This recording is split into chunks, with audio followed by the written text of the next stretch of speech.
saya mau kasih satu wisdom yang saya paling sering ulang-ulang pada anak-anak saya, yaitu there is an absolute truth, gitu loh. Jangan kalian percaya bahwa semua itu relatif. Tetap ada yang namanya absolute truth. Contoh paling gampang, gravitasi. Orang boleh nggak percaya gravitasi, tapi dari ini lantai berapa nih? Kalau kita terjun pasti kita akan jatuh. So there is absolute truth. Jadi kalian harus pegangi itu. Jadi tetap terbuka, tetap mempertimbangkan input-input dari generasi sebelumnya tentang kebenaran.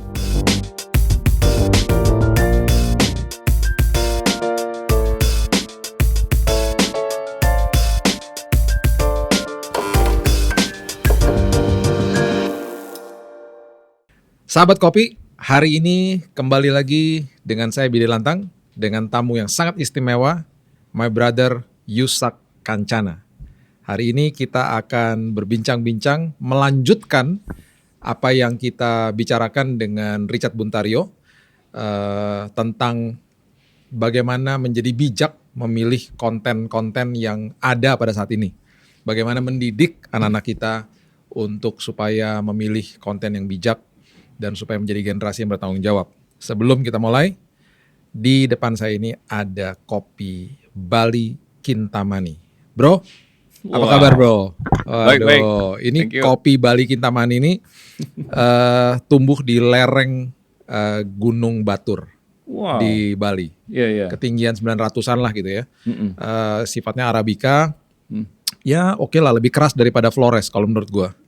Dan gue suka dari Indonesia tuh number one on my first list itu Aceh Gayo. Nah Bali Kintamani ini mungkin yang nomor 2 yang gue suka nih. Dari semua kan banyak nih kopi di Indonesia ya. Jadi kita seruput dulu nih sebelum kita mulai ya. Sip. Wow. Mantap. Thank you. Bali Kintamani. Rasa gunung. Mantap. Oke, hari ini kita mau bicara khusus nih ya, spesifik banget tentang generasi Z. Dan bagaimana mengatasi mereka, bagaimana berbahasa kepada mereka, supaya kita menjadi parents, menjadi orang tua atau menjadi mentor yang luar biasa bagi mereka. Gimana bro? Kira-kira gimana? Iya, kalau aku sih ini kan bisa bicara dari first hand experience karena my 3 daughters itu semuanya Gen Z, generasi Z ya. Ya mungkin kalau ada yang nggak familiar, generasi Z itu yang lahir dari tahun 95 sampai 2010. Tahun 95 sampai 2010 itu adalah kategori generasi Z. Itu. Jadi yang lebih terkenal kan milenial tahun sebelumnya 15 tahun dari 80 sampai 95. Jadi dari interaksi sama mereka ini jadi belajar gitu loh bahwa mindsetnya mereka beda banget sama kita. Kalau aku kan generasi X kan, X. Jadi X itu anaknya ya Gen Z. Jadi kita pada saat ngobrol sama mereka mindsetnya beda sama sekali. Mereka kan generasi digital. Mereka hidup dengan handphone, dengan sosial media dan sebagainya. Nah itu beda banget. Jadi kita perlu jembatan, perlu memahami bagaimana cara mereka berpikir, baru kita bisa komunikasi dengan lebih baik gitu loh. Nah, jadi di bawahnya mereka itu milenial ya? Milenial. Nah perbedaan antara Z dan milenial yang paling signifikan apa? Sebenarnya mereka, kalau menurut aku sih agak mirip-mirip ya, mirip-mirip. Tapi pasti kalau misalnya dianalisa gitu ya? sangat tajam gitu, pasti ada bedanya lagi. Di antara Gen Z-nya sendiri kan ada lagi segmentasinya kan. Aku nggak pelajarin sampai detail banget, tapi milenial adalah generasi pertama yang masuk ke digital lah. Mereka they change the world. Tapi they change the world karena ya itulah dengan segala macam aplikasi, sosial media dan digitalisasi the whole world lah. So the way we live kan beda. Itu karena generasi milenial itu. Karena generasi milenial. Nah sekarang untuk mengilustrasikan perbedaannya ini, gap yang begitu besar. Imagine dulu kalau farmers ya tinggal di desa, petani anaknya ya petani gitu loh. Mereka ya nanam petani, miara kebo, apa segala macam kayak gitu, ya mindsetnya sama kan. Tapi sekarang kita tiba-tiba punya anak yang mindset sama sekali berbeda dengan kita. So in whatever context, parenting atau ministry atau apa, we are discipling, we are parenting a generation that is totally different than our generation. Jadi menurut lo nih berarti dulu parenting itu lebih mudah daripada sekarang, bener? Iya dong. Karena ada sebuah kebiasaan yang baru dan gap yang baru ini yang sangat berbeda. Yes. Jadi dulu kita bicaranya gap umur kan, tapi sekarang bukan sekedar gap umur, gap generasi, budaya, gap mindset, budaya, culture, gitu loh. Jadi ini kalau kita nggak perhatikan itu jadinya ujung-ujungnya kita nggak nyambung sama mereka, kayak gitu. No, that's the urgency. Gitu, Jadi kalau misalnya tadi dibilang millennials itu adalah mereka bertanggung jawab atas segala apapun yang kita miliki sekarang ini, konten-konten dan segala macam dunia digital ini. Kalau generation Z ini apa? Mereka membawa apa nih yang baru gitu? Mereka membawa apa yang baru sih?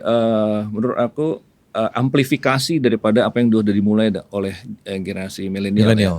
Di amplified lagi gitu loh. Jadi misalnya dalam hal apa ya? Sekarang dalam hal informasi, dalam hal studi lah, belajar. Dulu kan kita belajar di classroom, ya kan. Nah mereka ini makin kesini dari mulai dari milenial sampai ke generasi Z, mereka belajarnya dari berbagai sumber, bahkan banjir informasi kan. Jadi aku lihat salah satunya adalah mereka punya cuplikan sedikit-sedikit dari ilmu-ilmu yang mereka dapatkan secara banjir tadi itu, tapi tidak mendalam. Itu salah satunya ya. Jadi mereka lebih belajarnya dari experiencing. Jadi on the job training, dulu udah ada on the job training, tapi sekarang lebih lagi dari working together, shadow mentoring kayak gitu-gitu loh. Nah, sekarang apa nih parenting yang aplikatif banget ya, yang bisa Bro Yusak kasih tahu nih sama semua parents yang lagi nonton. Yang ketika memiliki anak generasi Z ini. Apa sih yang harus mereka lakukan supaya generasi Z ini bertumbuh di dalam kebenaran, bertumbuh di dalam sebuah nilai yang positif, yang bahkan mungkin dimiliki oleh generasi sebelum-sebelumnya yang justru lebih mudah diajarkan daripada yang sekarang ini? Iya.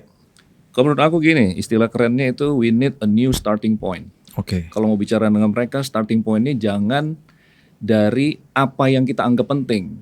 Karena kalau kita bisa aja kita nggak peduli dengan gap ini dan kita nggak tahu bahwa mereka bisa nggak nyambung sama kita. Jadi kita ngomongnya dari apa yang penting buat kita. Jadi kita out of our library kita ngomong lah, keluarin misalnya kalau misalnya dalam hal firman Tuhan ya ayat-ayat, atau dalam mengajari anak berbisnis ya dari apa yang wisdomnya generasi sebelumnya, bisnisnya harus gini. Tapi kita harus tahu dulu mereka lagi struggle apa, mereka mikirnya apa. Kita berusaha masuk dulu ke dunia mereka, baru terakhirnya kita kasih wisdom yang dari sisi kita. So starting point-nya jangan dari kita, tapi starting point-nya dari mindset-nya mereka. Wow, itu penting banget tuh. Starting point-nya dari hidup mereka. Memahami pergumulan mereka seperti apa, baru kita berusaha menjadi jawaban dari sisinya mereka. Itu yang kita juga pernah bahas di sesi dengan Pak Richard dulu ya. Menjadi seperti mereka, seperti yang Paulus ajarkan ya, supaya kita bisa membawa kebenaran itu dalam hidup mereka. Menjadi seperti kan toleransi ya.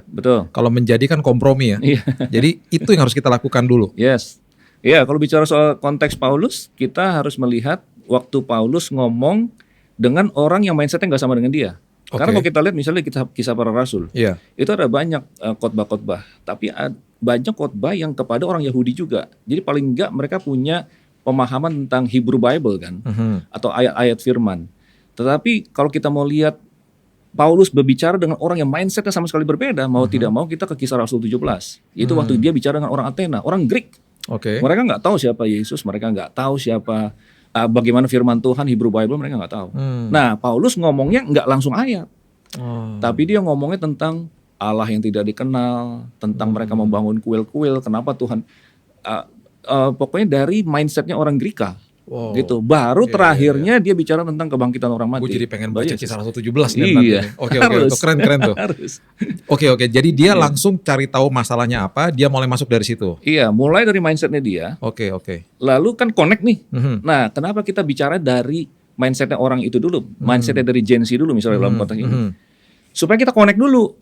Jadi mereka kalau kita udah ngomong sesuatu yang mereka langsung tune out, roll up their eyes, buka TikTok, kan? Nggak nyambung nih apaan sih gitu. Tapi kalau kita, struggle kamu seperti ini, struggle kamu seperti ini, kamu mikir seperti ini. Dad, lu ngomong-ngomong apa? Jadi paling nggak mereka tune in dulu. Abis itu baru kita kasih apa yang kita mau sampaikan di belakang. Paulus juga gitu. terakhir dia baru bicara tentang Yesus Kristus, tentang kebangkitan orang mati, kayak gitu di belakang. Apa sih karakter mereka sama keberadaan mereka di keluarga tuh yang apa ya? Yang bisa dibilang yang paling challenging deh untuk diajarin tuh apa dari generasi Z? Yang paling destruktif menurut aku sih ya, itu adalah cara berpikir mereka yang relatif. Relativisme nih ya? Iya. Wow. Jadi nggak ada yang absolut. Wow. Nggak ada yang absolut di dunia ini. Kalau kita ngomong apapun mereka bilang that is so dangerous. Iya itu benar, tapi ada yang benar juga yang ini gitu loh. Nah itu yang susah. Wow, sementara kita lagi mau ngasih tahu sama mereka sesuatu yang absolut. Absolut, iya. Dan mereka akan bilang akan counter back relativisme dong. Iya. Dan itu nggak jauh-jauh dari sekularisme pastinya, ya kan? Iya. Kan teman-teman aku pada begini, itu masa nggak boleh? Iya. Itu masa dilarang? Betul. Teman-teman aku yang LGBT bilang itu atas nama kasih kok. Mereka saling mengasihi. Masa kamu ngejudge mereka? Gitu kan? Pasti kan gitu kan counternya mereka ya. Betul. How do you approach that? Gimana caranya tuh ngobrolnya? Nah itu makanya kita masuk ke dalam mindsetnya, lalu kita diskusi. Oke, menurut kamu itu apa? Kita diskusi dulu gitu loh. Dan kita mau tahu dulu mereka seperti apa. Oke. Kayak aku nanya sama kan anak yang nomor 2 si Gloria nih kan. Iya. Menurut kamu apa sih? Bagaimana menurut kamu tentang transgender gitu misalnya kayak gitu loh. Nah terus ditanya dulu, jangan dihakimi dulu. Iya, jangan dihakimi dulu. Oke. Terus ya dia jawabannya ya that I think it's wrong sih. But biarin aja lah mereka itu. Ada batnya. Iya. Terus. So I know, I detect dari pandangan dia seperti apa. Nah baru kita pelan-pelan lah ngomong. Jangan langsung, wah kamu nggak benar, kamu ini firman Tuhan berkata itu. Langsung tune out mereka. Iya. Pelan-pelan aja. Aduh, gue setuju banget tuh. Ya, yang nonton please ya dengerin baik-baik. Jangan langsung hakimi, tapi jadilah seperti mereka, mindsetnya diselami dan kemudian baru bisa ngobrol dengan benar nih. That's right. That's right.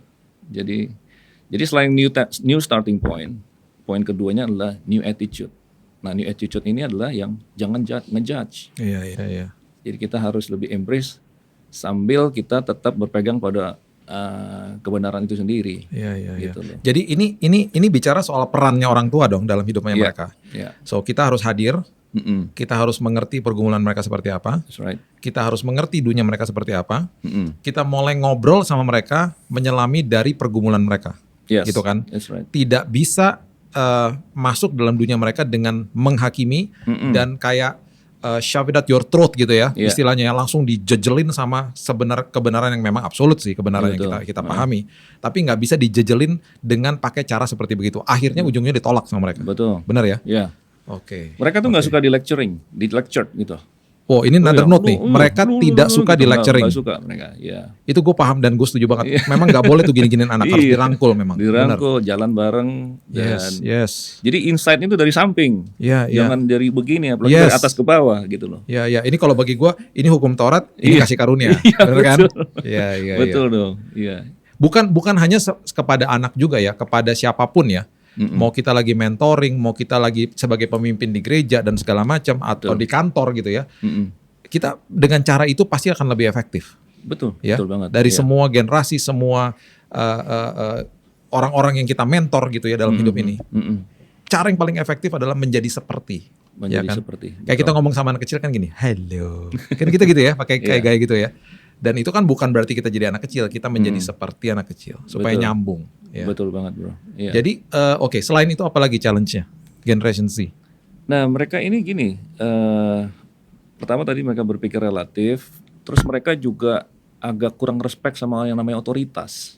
Wow. Iya. Mereka kurang respect sama otoritas. Berkurang respectnya. Jadi mereka agak pahit, agak agak anti kepada, karena mereka berpikir otoritas itu opresif gitu loh, menekan. Ini karena apa ya? Atau memang udah budayanya begitu dari sononya gitu katanya? Karena mereka mendapatkan narasi-narasi dari mereka yang kecewa dengan pemimpin-pemimpin masa lalu.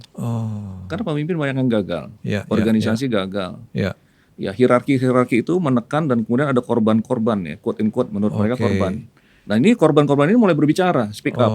Dan mereka punya platform sekarang kan di sosial media dan sebagainya. Dan mereka dengerin itu semua. Oh lu ternyata begini ya, lu ternyata begini. Gue gak mau lagi kayak gitu. Gitu. Iya.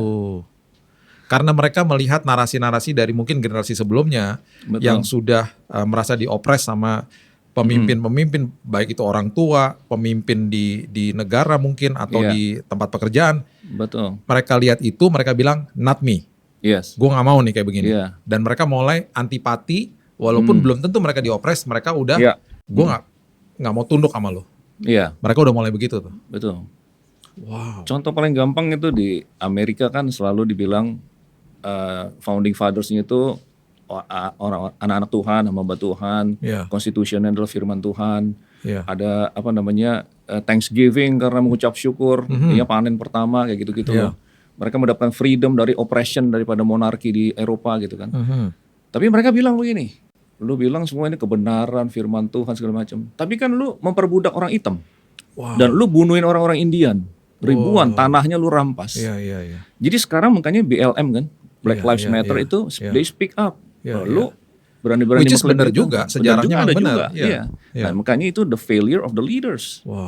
Jadi mereka sekarang mulai kayak gitu. Nah, kita ini harus sensitif dengan kekecewaan mereka itu, dengan antipatinya mereka itu.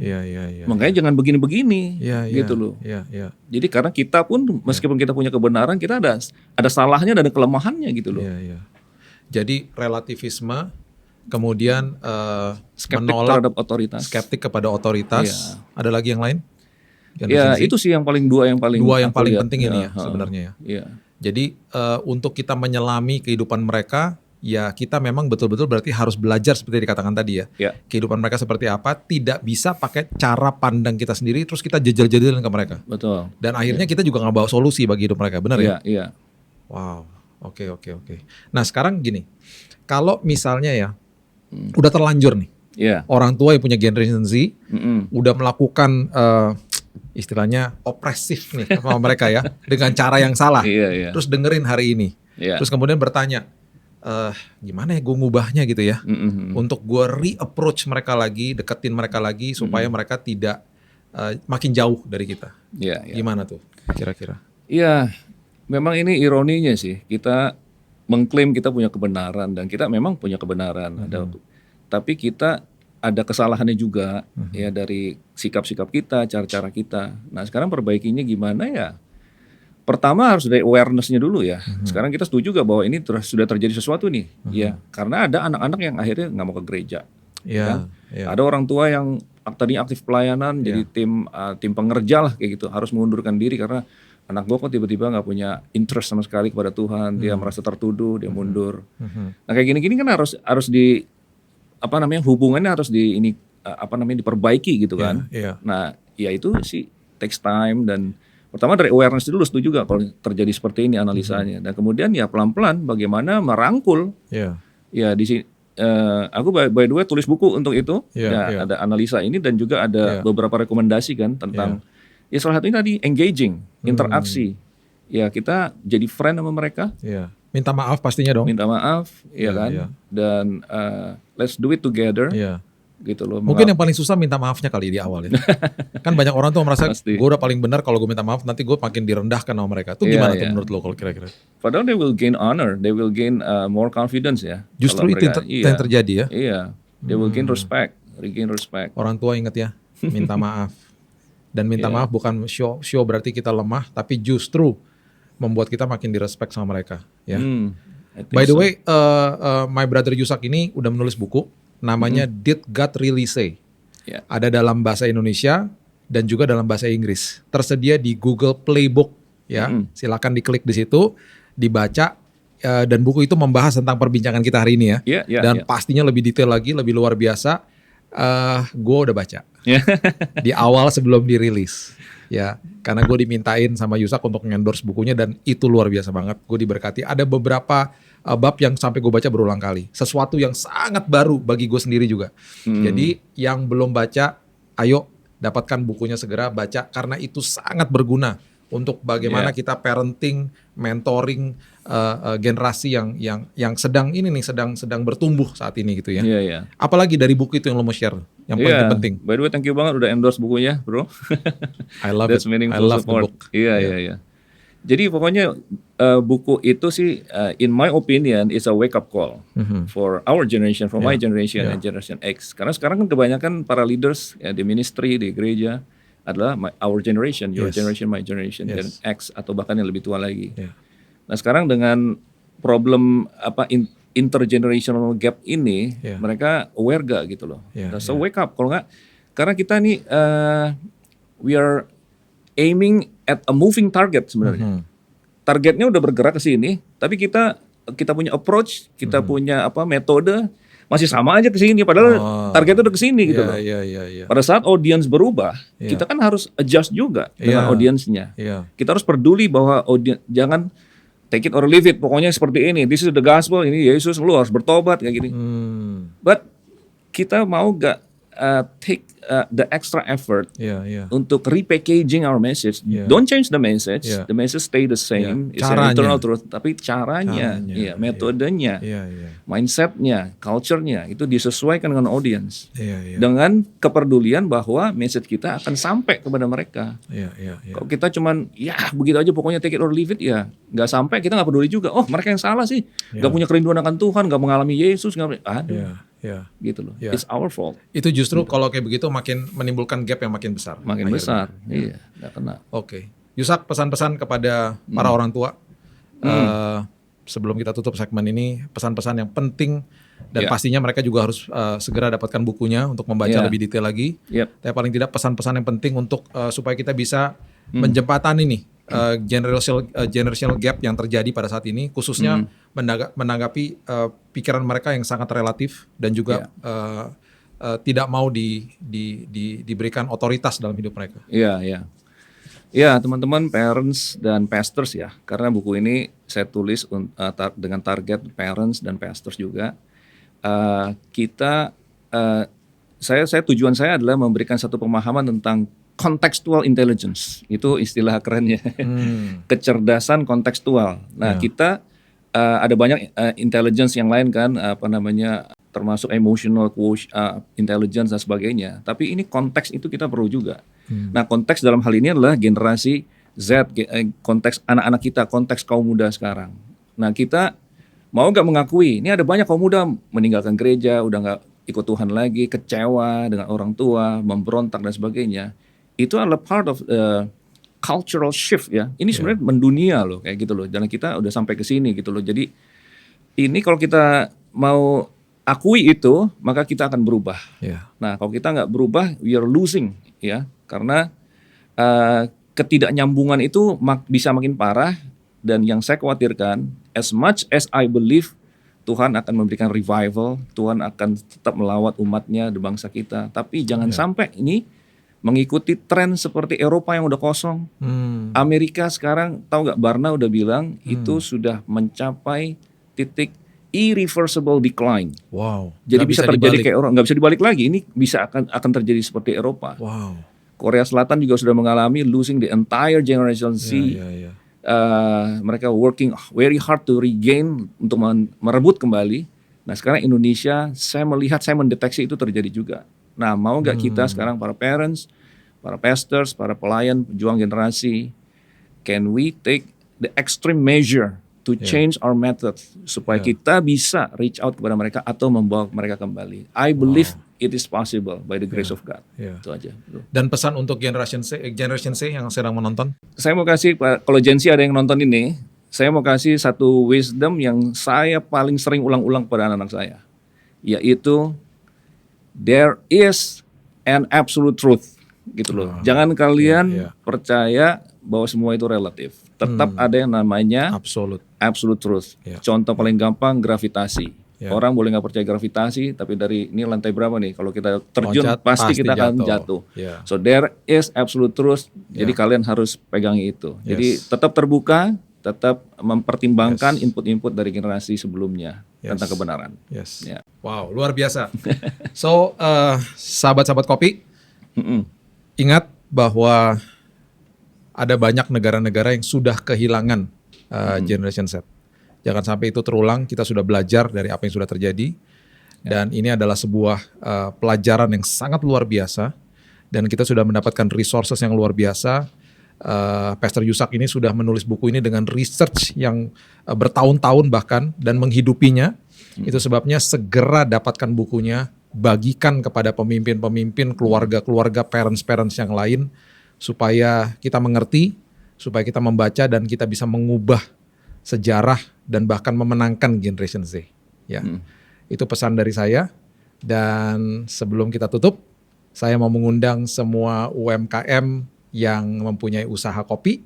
Kalau kopinya mau dipromosikan di tempat ini, silahkan menghubungi admin atau komen di bawah dan silahkan memberitahu dengan senang hati, kita pasti akan promosiin. Jangan lupa subscribe, follow, like, and share YouTube-nya Billy's Coffee Table dan juga IG dan TikTok-nya. Sebelum kita tutup, kita seruput lagi. Bali Kintamani, and thank you, Brother Yusak. Thank you. God bless you. God bless. Until next time, Yes. guys.